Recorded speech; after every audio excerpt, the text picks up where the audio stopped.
ውዶች ኑ ብሎጋችንን ዛሬ አብራችሁን ሆኖ ወደ ብሎጋችን ተመልሰናል። መጥረጊያ አንስተናል። የበጎቻችንን ቤት እንጠርጋለን። ከዛም በት አብረን እናነሳለን። አብራችሁን ሆኖ ያው እንግዲህ ቅድም ለቀም እያደረኩኝ ስንዴና በቀሎ እዛ አስጥቻለሁ። ከዛም አሁን ያለኝ ጣፈንታ ወደ የት ይመስላችኋል? ቀጥታ ወደ በጎቻችን ቤት እንሄዳለን ማለት ነው። በጎቻችን ቤት እንገባለን። የበጎቻችን በጥጥ እንደምታዩት ትርፍርፍ ብሏል ማለት ነው። ምርተ ትርፍ ይባላል እና እንጠርጋለን ማለት ነው። ይሄንን እንግዲህ እንደምታዩት ጢቅ አድርገውታል ማለት ነው። ጢቅ አድርገውታል። ከተማ እንግዲህ የሚጣል ነገር የለም። አሁን እኔ ለራሴ ስለምፈልገው እንጂ እና ለአንዳንድ ሰዎች ስጭን ምናምን ሲሉኝ ስለምሰጣቸው እንጂ ይሸጣል። እንደዚህ ንጹህ በጠጥ ማለት ነው። ለአትክልት ይገዟችኋል ማለት ነው። ብዙ ወደ ሀይቅ ዳር ምናምን ለአትክልት ምናምን የሚፈልጉ ሰዎች አሉና አጠራቅማችሁ ራሱ መሸጥ ትችላላችሁ። በኬሻ አድርጋችሁ መሸጥ ይቻላል እላችኋለሁኝ። እኔ ግን ሽጬም አላውቅም። ለራሴ ነው የምጠቀመው እና ለጎረቤቶች እሰጣችኋለሁ። ለአትክልት ምናምን ሲፈልጉ እሰጣችኋለሁኝ እና ኤቭሪዴይ ነው ጽዳት። እንግዲህ ሁልጊዜ ነው የሚጠረገው። እንደ ሳኡዲ በ8 ቀን በ4 ቀን በ5 ቀን ቢጠረግ ጥቅረው የሚለው ማለት ነው። ሳይድ እንኳን እንደዛ አይደለም። ቀን መቶ ታስረውበት ማለት ነው። የሚገርማችሁ ቀን መቶ የጣጣሉበትን መልስሽ ጥረጊ ይለኛል፣ ያናደኛል። ሳይድ ተው ንጽህናውን ብዬ ልንገራችሁ እና ያው ቀን በቀን ነው የምጠርገው። ብዙ ነው ያኔ የሚጥሩት ማለት ነው። በጠጥ ይበላሉ። ስለሚበሉ ነው የሚያሩት እና ብዙ ነው እንደምታዩት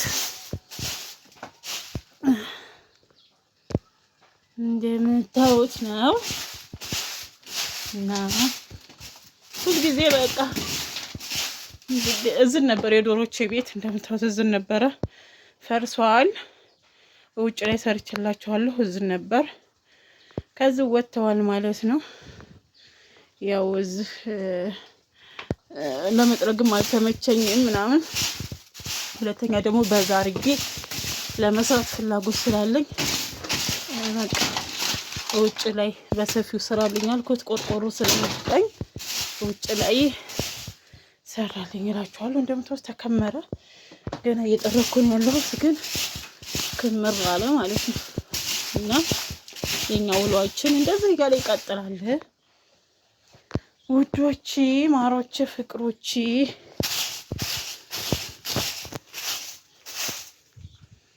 እና እንግዲህ መጥረጋችን እንደተያያዘ ነው። የሆነ ያው እንደው ላሳያችሁ ብዬ ነው ስራችንን። ነጋ እንደዚህ ከዛ ማካፋለን እንዝቃለን ማለት ነው። 4-5 አካፋ ነው ለነገሩ የሚዛቀው። ኬስ ያዘው ስላለን እንደዚህ እቆጥራለሁኝ። ያው ጊዜ ስራዬ ነው እና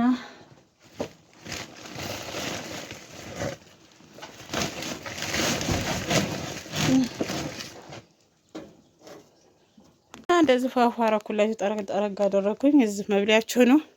ከዛ እንደዚህ በኬሻ ቆጥራ አደረኩኝ እላችኋለሁ።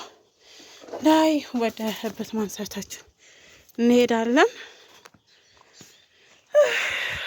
ድካም ነው አለ። ያው ጥጃ የምንኖረው ኩሽና ነው ብያችኋለሁኝ። አብረን ነው የምንኖረው።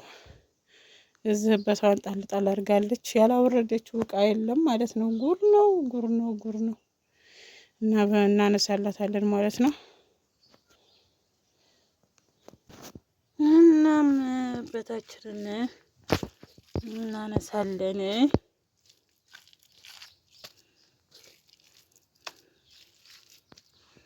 በቃ እንደዚህ ለቀም አድርገን በትበቷን እናነሳለን።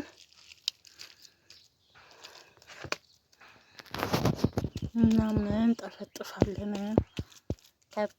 ከብ አድርጋችሁ እኔ ዳቦ ምናምን ሙጌራ ነገር ስጋግር በቃ በምን አበስላለሁ እንጨት ይፈጅብኛል አልልም። ምክንያቱም ኩበት ስላለኝ ማለት ነው። ትንሽ ማያያዣ ብቻ አድርጌ በዚህ እጠቀማለሁ ማለት ነው። እና እኛ የዕለት ተዕለት ስራችን ስለሆነ አብዛኛውን ጊዜ የማይኖሩትን ኑሮ የሚያሳዩአችሁን ነው የምወዱ ስለነገሩ በቃ ተበድሮ ተቀድሰው ወይንም ሰው ቤት ሄደው የሚሰሩት ቪዲዮ ነው እናንተ የሚጥማችሁ። እኛ ግን ይሄ ሪሊ ላይፋችን ነው፣ በቃ ኑሯችን። ይሄ በቃ ኑሮዬ ነው። እኔ ለምሳሌ ኑሮዬ ነው ማሳያችሁ። በቃ እየኖርኩ ያለሁትን ህይወቴን ነው ማሳያችሁ። እና እንደዚህ ህበታችንን ጠፍጠፍ አደረግን፣ ወደ ሌላው ስራችን እንቀጥላለን። ቤተሰብ ሽንኩርታችንን በዚህ መልክ ከትፈናል። ምስር ለመስራት ምስር ክክ ደግሞ ያው ውሃ ዘብዘፍ አድርጌ አኑሬዋለሁ፣ አጥቤዋለሁ። ሁለተኛ ሶስተኛ ደግሞ ይታጠባል። አሁን ያ ማለቴ በደንብ አጥቤዋለሁ። ዘብዘፍ ካለ በኋላ ደግሞ ይታጠባል ማለት ነው። ምስር ክክ ነው። ከዛ ሽንኩርታችንን እናበስላለን። አብራችሁን ሆኑ ውዶቼ። ሽንኩርቱ ሳበስል ሳላሳያችሁ የበርበሬ ጨመርኩኝ ማለት ነው። ያው ሰዓቱ እየመሸ ስለሆነ ለስራ ብዬ ነው፣ ለአገልግል መጥቀሻ ለነገ በሱፊ ነው ማጠቅሰው እና አሁን ሰርቼው ልደር ብዬ ነው። አለኩል ሀለት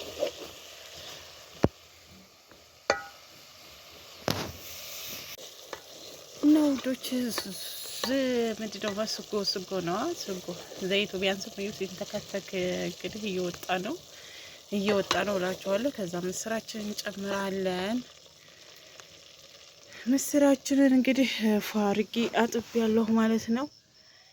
ውሃውን ያው አጠነፍፈዋለሁ። የዝም ብዬ ለእንትን ነው ያረኩት ውሃውን ማለት ነው። እና ውዶቼ ምስሩን ጨምር ያለሁ ማለት ነው። ምስራችንን እንግዲህ ያው እያቀላቀልን ነው እላችኋለሁ።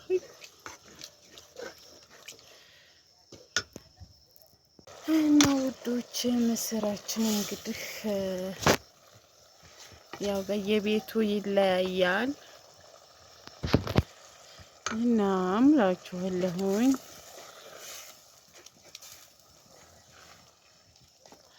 ስልክ እንዳይሞቀው ነው ራቅም አድርገው።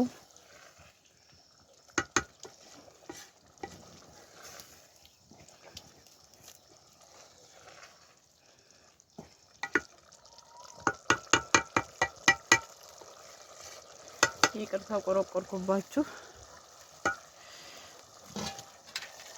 ከዛ ከደን እናደርገዋለን ማለት ነው። እዚህ ደግሞ ድንች እንዳጠላጣ አድርጌ ጎረድ አድርጌያለሁ። እኔ ምስር ጋራ ድንች እወዳለሁ ማለት ነው። እና እንደምታውቁ ጎረድ ነው ያደረኩት። ከዛ እንደዚህ ነጭ አለው አይደለ የድንቹ እንደዚህ ይወጣ። ከዛም በንጹህ ውሃ እንትን ብዬ እጨምረዋለሁ በኋላ ላይ ማለት ነው። እኔ አይጨመርም ውዶቼ፣ ያው ብያችኋለሁ። በማታ ስለሆነ እየሰራሁ ያለሁት ምስሬን እንግዲህ በዚህ መልክ ሰርቻለሁ። ድንች ጣል አድርጌበታለሁ ማለት ነው። ያው እኔ የድንች አፍቃሪ ነኝ እላችኋለሁ። ወጣችንን በዚህ መልክ እያበሰልን ነው። ገና ጨው አልጨመርኩም፣ ይቀረኛል ማለት ነው። መጨረሻው በዚህ መልኩ እየደረሰ ነው።